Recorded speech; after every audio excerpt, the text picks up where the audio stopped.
Assalamualaikum warahmatullahi wabarakatuh. Perkenalkan, saya Rizky Zara Alia Bila dengan NIM F1D1240004.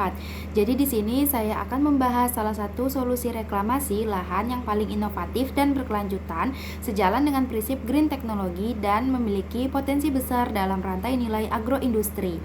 Nah, lahan pasca tambang khususnya bekas tambang batu kapur atau batu gamping seperti yang diteliti di Kota Baru seringkali meninggalkan tanah yang kritis, miskin hara, padat dan memiliki pH yang ekstrim.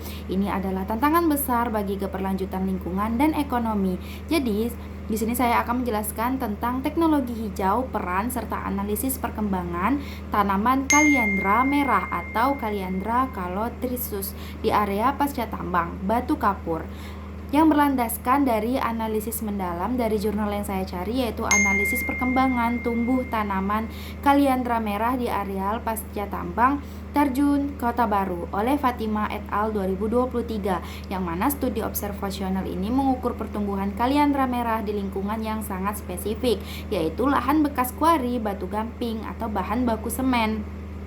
Tujuan utama studi ini adalah membuktikan kelayakan Kaliandra calotrisus sebagai agen rehabilitasi di lahan kritis tersebut.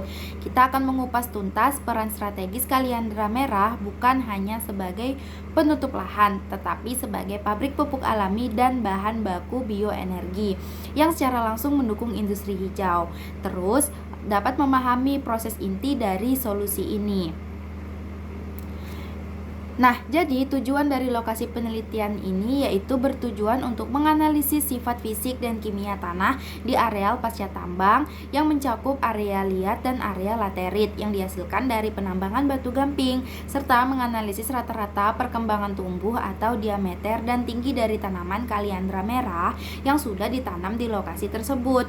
Nah, lokasinya yaitu lahan pasca tambang PT Indosemen Tunggal Prakarsa atau ITP Tarjun di Kota Baru. Implikasi dan penerapannya yaitu temuan jurnal ini memberikan data empiris tentang ketahanan dan kemampuan tumbuh kaliandra merah di lingkungan yang sangat ekstrim atau lahan keras bekas tambang batu gamping, sehingga menjadikannya tanaman yang unggulan untuk rehabilitasi lahan kritis secara umum. Terus tantangan lahan pasca tambangnya itu batu gamping berdasarkan temuan jurnalnya. Jadi lahan pasca tambang batu gamping menghadirkan serangkaian tantangan spesifik yang diidentifikasi oleh peneliti yang harus diatasi oleh program reklamasi. pH tinggi alkali tanah di lokasi ini ditemukan bersifat agak alkalis basa dengan pH sekitar 7,96 hingga kondisi ini sangat menghambat ketersediaan beberapa unsur hara mikro bagi tumbuhan. Kesuburan kimianya sangat rendah. Unsur hara utama seperti nitrogen, N dan fosfor P berada pada kriteria yang sangat rendah. Demikian pula unsur hara penting lainnya seperti magnesium atau Mg juga sangat rendah. Struktur tanah padat. Analisis fisik menunjukkan nilai kepadatan atau bulk density yang tinggi terutama di area liat. Kondisi tanah yang sangat padat ini secara fisik menghambat penetrasi akar dan mengganggu aerasi pertukaran udara atau tanah. Kelayakan kaliandra, meskipun menghadapi kondisi tanah yang sangat menantang ini, temuan pertumbuhan kaliandra merah menunjukkan hasil yang baik. Rata-rata pertumbuhan tingginya mencapai 1,06 meter per tahun di area liat. Ini membuktikan bahwa kaliandra memiliki adaptasi yang tinggi dan layak digunakan sebagai tanaman pionir. Lalu penerapan kaliandra merah dalam reklamasi bekas tambang batu gampingnya. Nah, itu penerapan kaliandra harus memanfaatkan fungsi utamanya sebagai legum pionir untuk mengatasi masalah pH tinggi, kekurangan hara dan kepadatan tanah. Penerapan untuk perbaikan kesuburan kimia karena N dan P sangat rendah. Jadi penerapan kaliandra itu difokuskan pada perbaikan hara. Nah, fiksasi nitrogennya sebagai leguminosae di kaliandra harus digunakan untuk memfiksasi nitrogen atmosfer.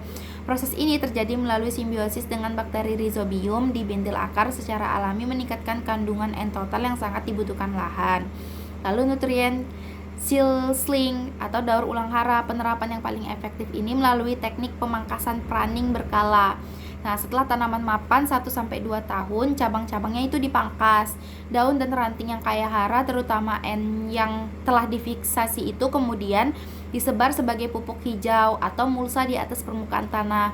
Hal ini sangat efektif untuk meningkatkan bahan organik tanah dan kapasitas tukar kationnya yang miskin di lahan pasca tambang, karena kan biasanya lahan pasca tambang itu pasti tanahnya udah minim ya, kayak unsur-unsurnya gitu, karena udah mengalami perusakan.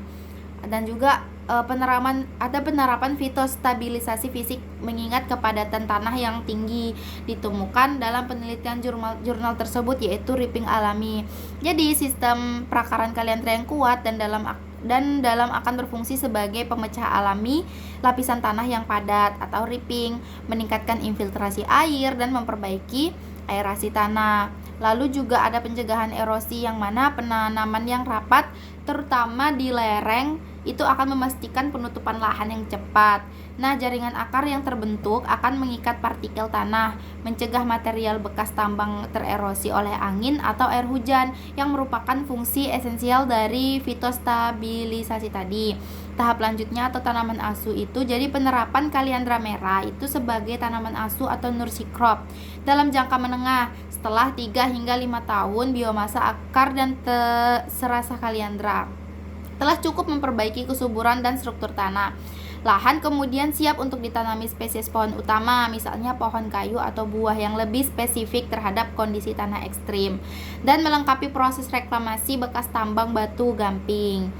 Terima kasih, demikian penjelasan dari saya. Jika ada kesalahan saya mohon maaf. Saya akhiri, wabillahi taufiq walhidayah. Wassalamualaikum warahmatullahi wabarakatuh.